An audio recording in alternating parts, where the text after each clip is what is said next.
that, obviously, like you said, you all are in shorts, but at the same time, there's a lot of positions that you all have got to take a big look at this spring, and it's good to get some of these guys on the field. That way you all can make that transition. Yeah, there's no question. My message to them in the meeting prior to coming out here, we got to transition all the gains we've made in the off season out to here, because now it's time to go play football, and you got to convert that to that. So, I thought, like I say, they all look good running around in shorts. We got to find a couple of wideouts that can play. Got some good young kids running around out there that I like, and like what I saw, I thought Alex did the ball well today, quarterback. Back with the whole off season, and the young kid went in there, and he's what we expected he would be. So, again, we got to find a few players here and there, but that's what spring ball's all about.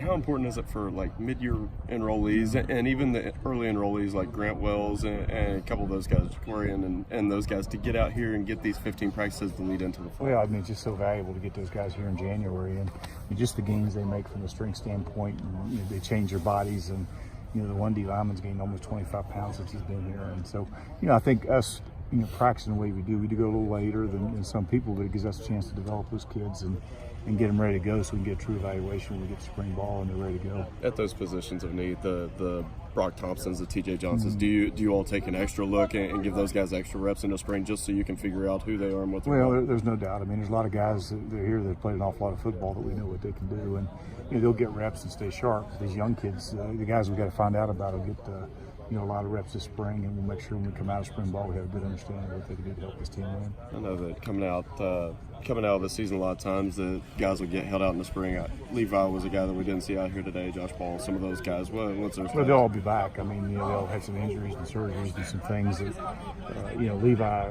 he's been, playing for 4 years, so I'm not real concerned. Josh, he'll start working a little bit towards the end of the week, and he'll be back full by the time spring break's over and we get back here. So he'll get the last 12 practices, full speed ahead. And, those guys are all, Rob will get a lot of individual work, but the guys that aren't out here because of injuries or that type of thing, we're trying to get. We talked about it a little bit after Pro Day the other day, but this schedule is unlike anything that you've seen during your tenure. How do you all shape this, and what decisions go into that when it's just 1 week and 3 instead of 2 and 2? Well, spring break fell a week later this year, and we had to do it the way we did because a lot of people, a lot of the high school teams were starting their actual spring practice the last week of April. So, if we went clear up into May for that spring game, that's finals week, and they're getting out of here, and so we had to do it the way we did this year. And I don't know if I like it or not. It's the first time we've done it, but a lot of people have done that all along. There's a lot of people that actually do that regardless of where their spring break falls. So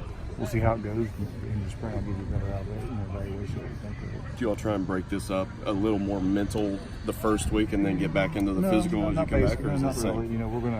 We're gonna go. You have to go the first 2 days in shorts, which we'll do. It's always just that, and then I thought about taking all 3 of these days in shorts, but we're going to go that 3rd day in pads like we always do. That'll be more of a physical practice as it always is, and then instead of putting them right back in pads, coming back from spring break, we'll put them in shorts that first day to get them going again, and then get them padded out the rest of the way. So I think we got a great plan, and we've got to follow that plan and make sure these guys do some things over spring break and they come back to really well.